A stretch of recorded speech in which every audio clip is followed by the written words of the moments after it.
I'm from Argentina. Okay. At the age of 16, my parents come from a very poor family. We lived in a small little village of like 18,000 people, about 2 hours away from Buenos Aires, the main city. And at the age of 16, I was tired, just saturated with this bullshit of working a job, following the career path that you were meant to follow. Because I realized one thing, bro. I realized all these people that are giving me advice, do I want to live the life that they live? And when the answer was no, then I wouldn't listen to them. So when my parents said, hey, you should do this, you should go to this university, you should go to this location, you should hang out with these people, you shouldn't say this or you shouldn't do that.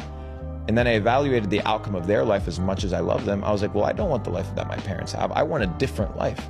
Therefore, I have to achieve different things and I have to input different results.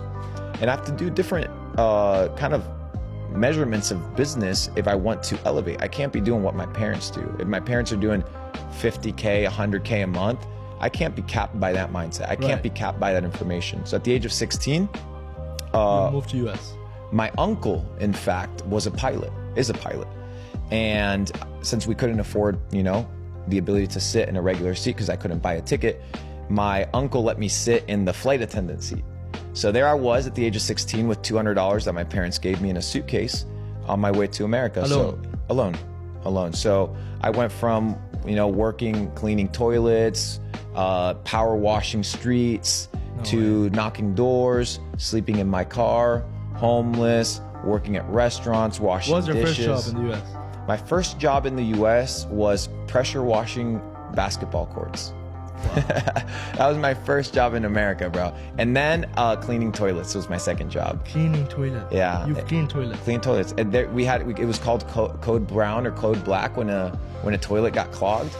So I started from the trenches, and it was about 2015. I got introduced, long story short, to Bitcoin. Got introduced to crypto. But you started dropshipping before that? No. In fact, my first exposure to anything that came with money-making opportunities was, in fact, the markets. And then, of course, you have a $25,000 threshold in order for you to day trade, right? Because America has this bullshit rule that you can only trade like 3 times every couple days if you have a balance less than 25K, because they don't want people getting liquidated. So it's like, my first goal is, how can I make 25K, right? To be in a situation where I can, in fact, day trade. And I don't have to put a trade and swing it and wait for it. So I was like, I need to make more money. Right. So I started waiting tables, doing 2-3 jobs at a time, sleeping in my car, saving money.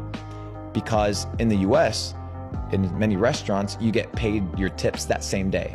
So what I would do is I would take the cash, right?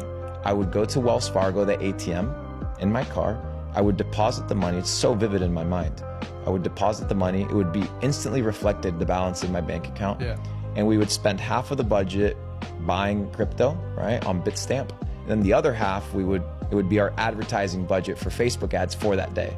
So we were on a day-to-day basis. You were selling something on Facebook? Correct. So we started drop shipping probably about 6 to 7 months after I got exposed to the markets. We did extremely well 2019, 2020, made a couple $1 million, and then rolled over my entire net worth, every single penny of my net worth into crypto in 2020. In the crash of March, I remember we were playing Call of Duty. I rented a villa in Miami while everybody was freaking the fuck out about COVID. I was just chilling, making my money, making my moves. And I realized that this was my event to get rich. This was my moment. So I set all my buy orders on Bittrex and on Kraken. And I was buying order blocks of Ethereum, $10,000 every order block at like $90 a piece. Yeah. And then we were buying Cardano at half a penny. And my biggest play, of course, was, which is what I'm most famous for, is PancakeSwap. Your top 10 holder in PancakeSwap. I was a top 10 holder. I owned 1% of the not of the circulating supply, the whole supply of PancakeSwap, even though they continue adding tokens now. But I owned 1% of the supply, sub 50 cents or sub $25 million market cap, something ridiculous. And I rode that up to $2.6 billion market cap. So much so that I tattooed it on my neck. So how much did you make from that investment? Millions. It was a good opportunity. Yeah. A lot of money. Yeah. Enough to put me away for the rest of my life. Yeah, from that play alone, 30 years. I could live 30 years just from that. How much money was it? A lot. Like, you care to see the amount? Over 5. Over $5 million? Yeah.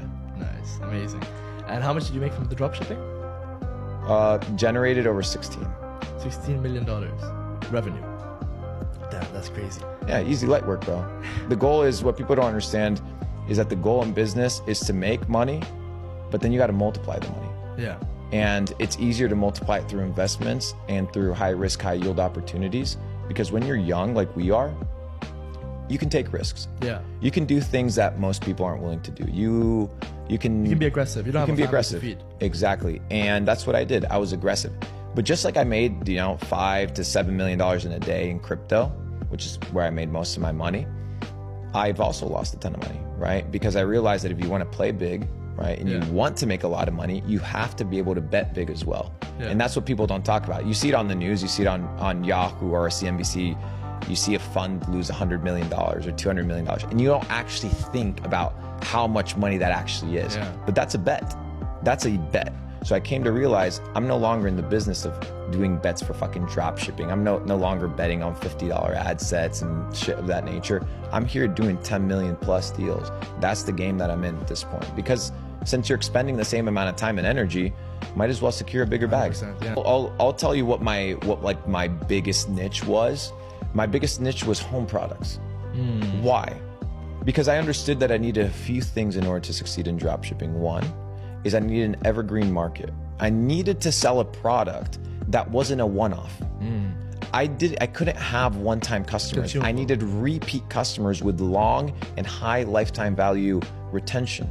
I needed my customers to be worth more than fucking $14 and spending a ton of money and paying Zuck to give me these customers, because I understood how complicated it was going to be, because the model was very simple, therefore it could be replicated. Yeah. So I was like, okay, let's make our money with drop shipping. It's really good, but also we need to be adapting on everything that's back end. Our SMS flows, our email marketing, our ability to build a funnel of products based on... Where'd you learn all this stuff from? Bro, it's all on the internet, and it's logic. If you're thinking about a customer journey, right? Let's say you enter into my business. A lot of this has to do with logic. People are like, oh, where did you learn this shit? Where did you read this? Sometimes you just have to sit down and analyze. Sometimes you just have to sit down and think. Most people don't think. They don't have any time to think. They're always scrolling away, and they have time. They don't make it. Yeah. They don't make time to think. And when you understand that thinking is actually a skill, you begin to develop it. Yeah. Thinking is a skill set. I spent, in fact, it was about 8 to 12 months sitting around a fire. Literally, it was my job to sit around the fire, and we were just masterminding. I would bring different people into my house. I would come spend a few weeks with us, and we would literally sit down and mastermind.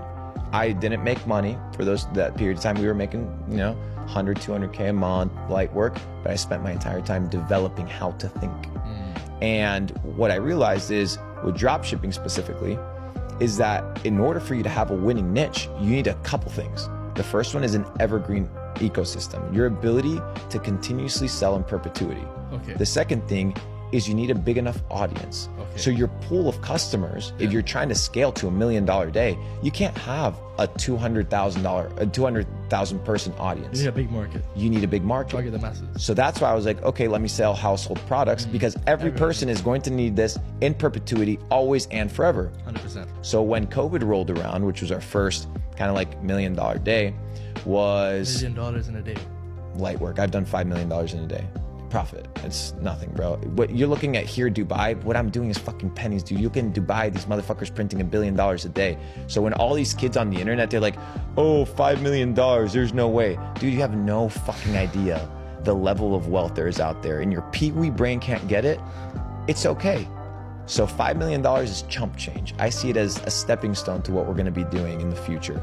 So a lot of people are like, oh, $5 million, show the receipts. Bro, motherfuckers out here doing $1 billion a day. And the receipts are there because they've seen your projects. Oh yeah, you can see the projects. You can literally go on my highlights where I'm literally telling motherfuckers to literally buy every single thing that I bought. I told people to literally buy Bored Ape Yacht Club at 4 ETH, where I was literally buying them up. People didn't listen. I told people to cash out of crypto at $4,000 in ETH. I sold all my ETH at $3,950. Every single penny of it. I have order blocks on my Binance that show $1 million to $2 million sales at that price. Most people were greedy at the time. They wanted to hold for more. Most people are gambling. Most people don't understand that the goal is to accumulate wins. It's compounding wins that matter.